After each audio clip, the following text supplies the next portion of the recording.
This is RT, and Today, we will conclude our discussion of the tale of Genji by relating it through traditions and encounters by Jerry Bentley. so, alright, take it off. Alright, first of all, in the tale of Genji, we see the main characters, Genji and Yugao, communicating through the use of poems. This is very clearly borrowed from Chinese culture, in which the scholar gentry and members of the peasant class communicated through the use of poems. Abraham? Thank you, Ari. That was amazing. And most of those poems also gave off Buddhist and Taoist like tones, which they borrowed from China. Now, alright, let's talk about the patriarchy. Yes. Now, as we all know, China was quite the patriarchal society. Quite the patriarchal society. Yeah. And Japan, being the selective borrowers that they are, they also, along with poetry, borrowed patriarchy.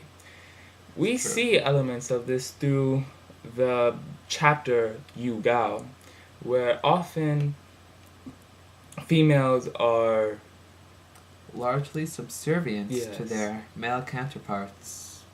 exactly. Oh, For yes. example, when I'm sure there are some in there that we can't think of them. Right but now. actually, I think we can. When Yu Gao, for example, when the Genji talks with Yukon, they freaking say how Genji says how it's not his fault that he had to hide, that she shouldn't have hid her name, and yeah, she shouldn't have hid her name from him. She should have said that, hey Genji, I love you and I'm Yu Gao, that's my name. I shouldn't be the fisherman. That is pretty patriarchal. And more importantly, Ari, if I am correct, it showed patriarchy, or yeah. Another and very important theme that my hero Jerry Bentley And colleague. show is the low class versus high class debate. You There see, is a clear schism between these two classes. oh yes, quite a large schism actually. A For- big part of the story is how Genji has to take great secrecy in being with Yugao. In Yes, fact, namely because of her low class. exactly.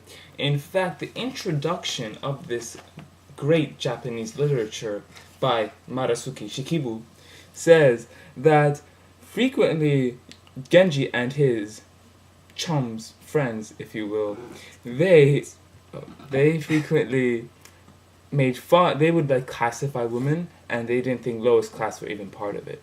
And to conclude with that part, Genji actually came into that town with bare feet and none of his hip, cool, silk-like gentry clothes. And lastly, we will end this linkage, if you will, to Jerry Bentley by the Buddhism and honor. The Buddhism and honor. We did that already. You know, for example, he talks to the old nurse about the different levels of paradise, or what they call paradise. And this might have been a reflection of the Mahayana Buddhists, or the salvation that they might have borrowed, which they in turn Very turned into possible. Zen Buddhism. Very possible. And lastly, it ends with Yukon, how Genji says how about his honor and reputation would end if anyone knew that he was with Yugao. So that concludes our correlation with Bentley. I'm Abraham A. And this is... I'm RT. And this is Jerry Bentley's Traditions and Encounters. It is the perfect gift for those who want to buy Christmas gifts for her or he or... Alright, let's end it. Good night. Good night, folks.